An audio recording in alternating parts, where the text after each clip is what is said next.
Hello everyone, welcome again. This is Alexis Lahore speaking to you. As you can see, I have a Christmas tree behind me. It actually belongs to the previous roommate that used to live here, but she was kind enough to leave it for me. I decorated it a little bit, but it's on a student budget sort of decoration, so it's not full or anything, but you know, it still makes me feel cozy.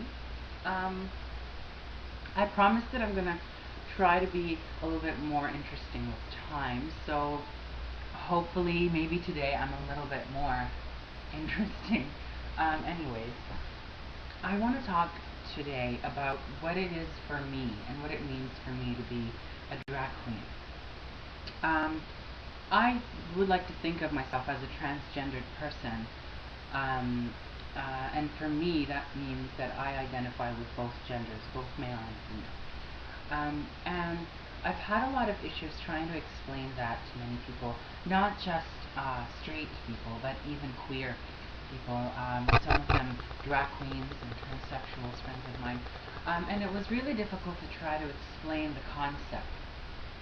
So I think today, you know, as we're approaching New Year's, I'd like to talk about one of the things that I'm thinking about doing for January in terms of activism, and that is gender awareness and gender diversity awareness. I went through an incident quite recently, which involved me being at McDonald's, and we were partying at a club here in Ottawa to celebrate a friend's birthday. And what happened is I decided to go to McDonald's with a friend because I was hungry and I was drunk as hell. So we went there, and he wanted to use the washroom, and so did I. So after I ordered my food, I requested the washrooms to be open. So I accessed the female washroom, and he accessed the male washroom. And while I was there, I heard knocking on the door, and someone was screaming, "Excuse me, sir, you need to leave the washroom." I thought maybe someone else was in there, but I wasn't sure because I didn't see anyone. So anyways, I was peeing, and he came in another time, but this time he was knocking on the stall door. I could see his feet, and he was screaming at me, "Excuse me, sir, you need to leave the washroom." And I said, "Well, I don't see anyone around, but just give me a second, let me finish peeing." So I did, and he's like, "I'm going to have to escort you out of the premises. This washroom is for females." And I said to him, "Well, you know, I'm a female." But he said, "No, you have to leave, this, that." So I was actually kicked out of McDonald's. And my friend was with me.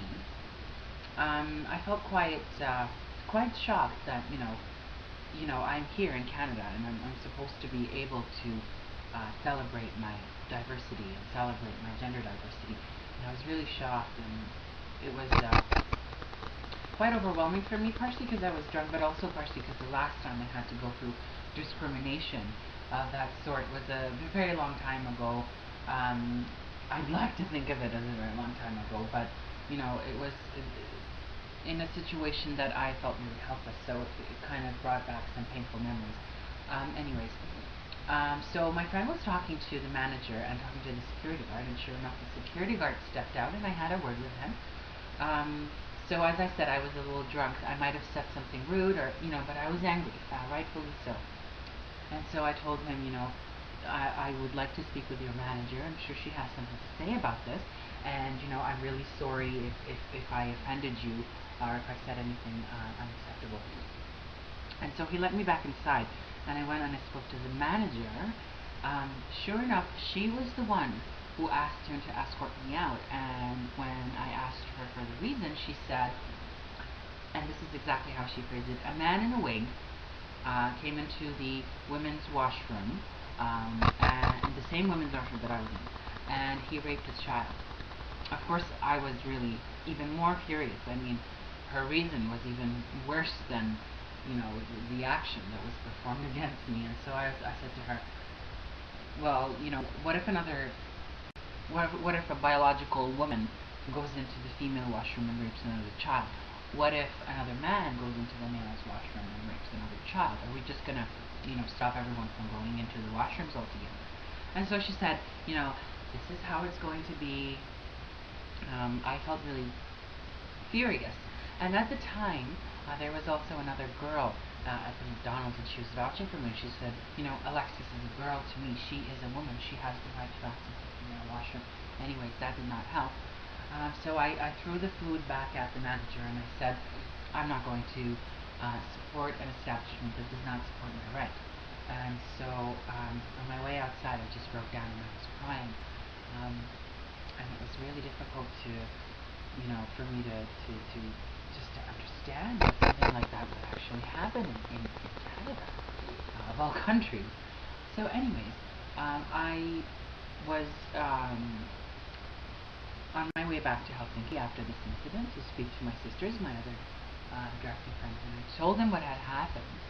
And I was shocked by their answer. They're like, while McDonald's is not, specifically a queer establishment, and you should not put yourself in dangerous situations and go to other places if you want to take a leak, then you should use, the club or something like that.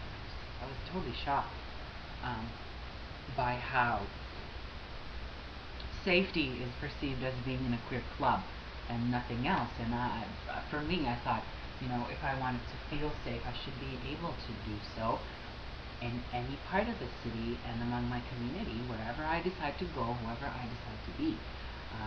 And so I was really upset by how I was treated at McDonald's, but also by how there is so much segregation among, between, I should say, the queer community and the straight community. And so I think we're just perpetuating stereotypes against each other, and that's not helping the problem.